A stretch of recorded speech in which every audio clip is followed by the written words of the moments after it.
සාමාන්‍යයෙන් බලවත් පිනක් කරනකොට කරදර වැඩි. ඔබ දන්නවද ඒකට හේතුව මොකක්ද කියලා? මේ කටින පින්කමෙන් රැස් වෙන පිනෙන් කරන්නේ කරදර නසන එක. කරදර නසන පින රැස් කරන්න හදනකොට කරදර විසින් මේ පින රැස් කරන්න දෙන්නේ නැහැ. ඔබ අපි උදාහරණයක් ගමු.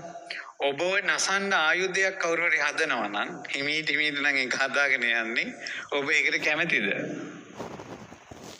ඔබ නසන්න ආයුධයක් හදනවා නම් ඔබ ඒකට කැමති නැහැ. ඒක හදන්න දෙන්නේ නැහැ. මොකද හැදුවොත් ඉවරයි.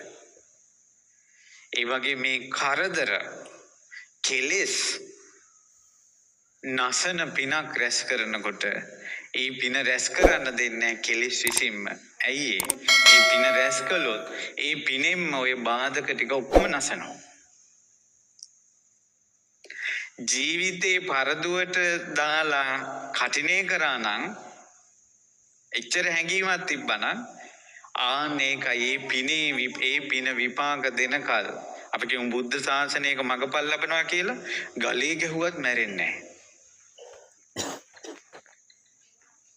ජීවිතේ අතෑරලා පින රැස් කළා ඒ පිනේ විපාක දෙනකල් ජීවිතේ නසන්නේ ඒ පින.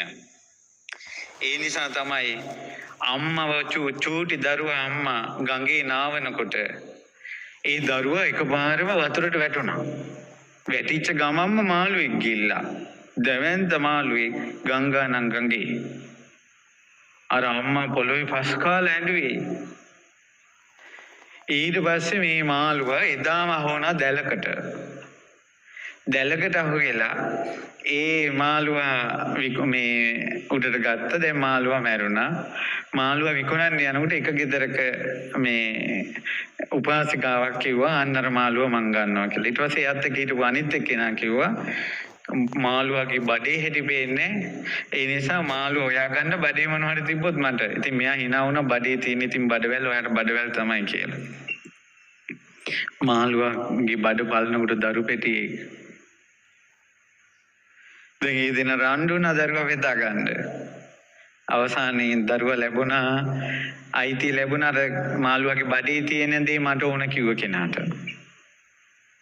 ආරංචියක් ආවා මාළුවේගේ බඩේ දරු පෙටියක් හිටිය කියලා. ඒකට අර අම්මා දැක්කනේ මාළුවා ගිලිනවා. ඒ අම්මා ඈත ජනපදයකින් හොයාගෙන ආවා. ඒ අම්මලා දෙන්න දැන් රණ්ඩු වුණා. අවසාන දරුවා මැරිලා නැහැ. ඊට පස්සේ අවසානයේ රජුරු නියෝග කළා. ඒ ගෙදරත් එනම් දරුවා සතියක් තියන්න ඕන. මේ ගෙදරත් සතියක් තියෙන්න ඕන. ගෙවල් දෙකක කුල දෙකක හැදුන නිසා ඒ දරුවට නම තිබ්බා බක්කුලය කියලා. මාළුවෙක් ගිල්ලත් මැරෙන්නේ නැහැ. අරහත්වයට පත්වෙන පින ජීවක කුණු ගොඩකට දාලා තිබ්බේ කූඩේක මැරුන්නේ නැහැ. මඟපල් ලබන කෙනා ඒ මඟපල ලබන කල් මැරෙන්නේ දහස් ගණන් සේනාවකින් අඟුලිමාල මැරුම් කන්නේ අරහත්ත්වයට පත් වෙනකල්.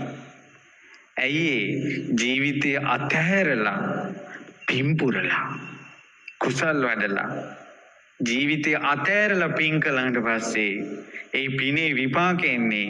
ඒ පිනේ යහපත් විපාකේ දෙනකල් එයාව මරන්නේ. ඔබ යම් දවසක සියදිවි විහානි කරගන්න හිතන්නේ නැති යම් දවසක සමහර අය. හැබැයි ඔබ ඉදා මැරුන්නේ නැති නිසා අද කටිනයකට අත ගැහුවා.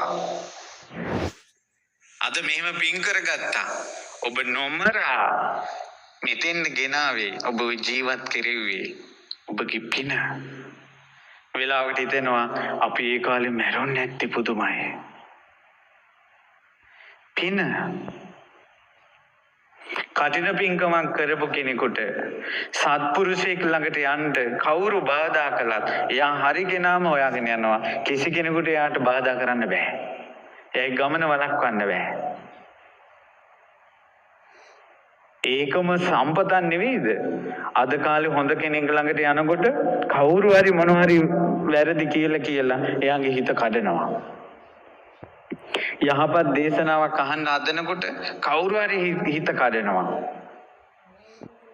කටින පින්කමක් කරපු කෙනෙකුට අන්නේ බාධා වෙන්නේ සිඳින්න බැරි කර්ම සකස් වෙන නිසා.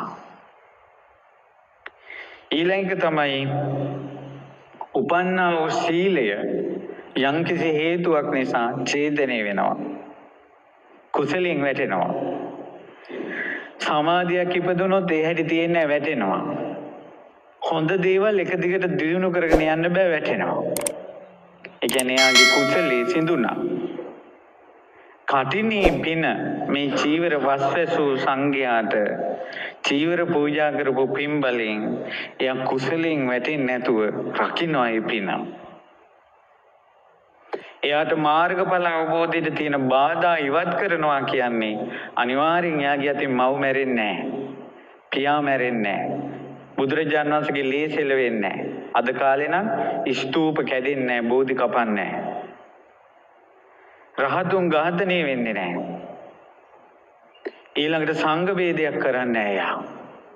එයා ගාතින් වෙන්නේ නැහැ. මොකද මාර්ගඵල අවබෝධයට තියෙන මාර්ගඵල අවබෝධයට බාධා වෙන දෙයක් එයාගේ අතින් සිද්ධ වෙන්නේ නැහැ.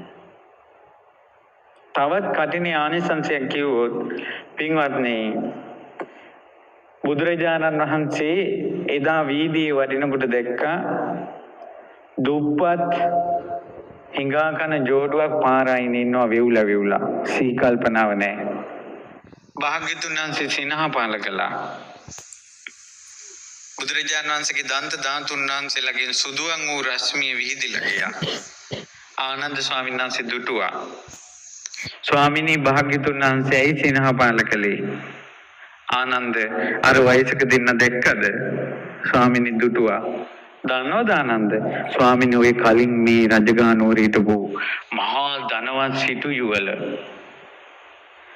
සල්ලාල කමේ යෙදිලා ඊළඟට සංගීත නාටකම් කරලා සියලු ධනෙ නසාගෙන හිඟන්න වෙලා. ආනන්ද ඔය දෙදෙනා තරුණ කාලේ ධනෙ උපේන පැත්තට හැරුණා නම් මේ මුළු රජගහ නුවරම ඉන්න ප්‍රධාන සිටුවරය වෙනවා. ඔය දෙන්න තරුණ කාලේ මහාන වුණා නම් රහත් වෙනවා. සිටුවරයා රහත් වෙනවා, උපාසිකාව අනාගාමී වෙනවා. ඊට පස්සේ කාලෙක හරි එයාලා මේ ධනෙ පෙව්වා නම් දෙවෙනි පන්තියේ සිටුවරු වෙනවා. මහාන වුණා නම් මේ සිටුතුමා අනාගාමී වෙනවා, සිටු දෙවිය සකදාගාමී වෙනවා. ඊට පස්සේ කාලෙක හරි මහාන වුණා නම් සෝහන් වෙන්න හරි තිබ්බා. දැන් මොකවත් නැතුව සිහි කල්පනාවක් නැතුව පින්වත් ආනන්ද සිටින හැටි පේනවද? එහෙනම් යා බුදුරජාණන් වහන්සේ නිකන් අනුමාන කළාද කියන්නේ? බුදුරජාණන් වහන්සේ සත්‍ය නෙවෙයිද කියන්නේ? සත්‍ය. එහෙනම් යාලට රහත් වෙන්න තිබ්බ පින සිඳුනද නැද්ද? නැසුනද නැද්ද?